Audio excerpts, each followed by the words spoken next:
England versus New Zealand. A fixture that always carries weight, history, and expectation. Whenever these two rugby giants meet, the world watches. And this match at Twickenham was no different.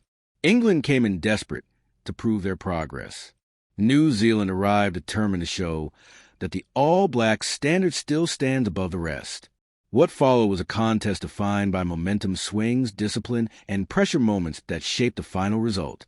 Right from kickoff, New Zealand came out firing. Their structure was sharp, their accuracy was high, and their intentions were clear. Within minutes, the All Blacks surged ahead. Lester Fainga'anuku powered over for the opening try, breaking tackles and setting the tone for New Zealand's early dominance. Not long after, Cody Taylor extended the lead with a well-constructed move out wide. England suddenly found themselves staring at a 12-0 deficit, and the fear was that the game could slip away before they even settled into rhythm. But England did not fold. They tightened their ruck work, sped up their recycling, and began to force New Zealand backward. George Ford became the spark England desperately needed. With confidence and precision, he slotted 2 drop goals that chipped away at the All Blacks' lead. Each kick lifted the crowd and shifted the momentum. By halftime, England had turned a bleak start into a manageable 12-11 trail. The match had transformed. Belief had returned. The break gave both sides time to regroup. For England, the message was clear. Keep up the pressure, stay disciplined, and strike when the chance comes. For New Zealand, who had controlled the early minutes, the challenge became regaining their flow and cutting out small errors that had begun to creep in. The second half delivered the turning point of the match. Cody Taylor, who had scored earlier, was sent to the sin bin for an infringement at the breakdown. For 10 minutes, New Zealand were down to 14 men. England seized a moment with precision and patience. They built phases, held possession, and worked their way into scoring territory. Eventually, Sam Underhill crashed over the line for a crucial try. George Ford converted, and suddenly England were in front, leading 18-12. From that moment on, England's defense became the defining force of the match. Wave after wave of New Zealand attack was met with fierce line speed, organized structure, and intelligent breakdown decisions. The All Blacks still produced flashes of brilliance through players like Cam Roygaard and their explosive wide channels, but England absorbed the pressure and refused to crack. Twickenham roared with every tackle, every turnover, every clearance kick that pushed New Zealand back. As time ticked down, the match became a test of nerve.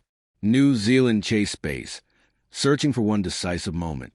England stayed composed and disciplined, protecting their lead with smarter decisions and cleaner execution. The All Blacks, usually so clinical, made uncharacteristic errors. Dropped balls, mistimed runs, and lost ruck battles prevented them from taking control again. England, on the other hand, capitalized on every opportunity the match offered. This England versus New Zealand showdown ended as one of England's most meaningful wins in recent years. It represented more than just a result.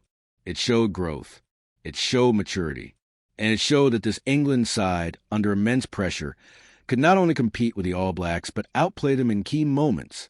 For New Zealand, the match served as a reminder that even rugby giants must adapt. Their strong start proved their quality, but the middle and late stages exposed vulnerabilities that England exploited. It wasn't about lack of talent. It was about discipline, consistency, and execution at the critical points of the match. In the larger picture, this one signals a shift. England versus New Zealand has always been a matchup defined by All Blacks dominance. But this performance suggests the gap is narrowing. England delivered a complete performance. Tough defense, smart kicking, powerful forward play, and calm decision-making under pressure. In the end, this was more than a match. It was a statement. England showed they can rise to the moment, push back against one of rugby's greatest teams, and come out on top. And for rugby fans around the world, the England versus New Zealand rivalry has just become even more exciting. If you enjoyed this breakdown, make sure to like the video, subscribe for more deep dive rugby analysis, and let me know your thoughts in the comments. Who stood out the most for you in this England versus New Zealand clash? And what adjustments should the All Blacks make next time these two giants meet? Thank you for watching.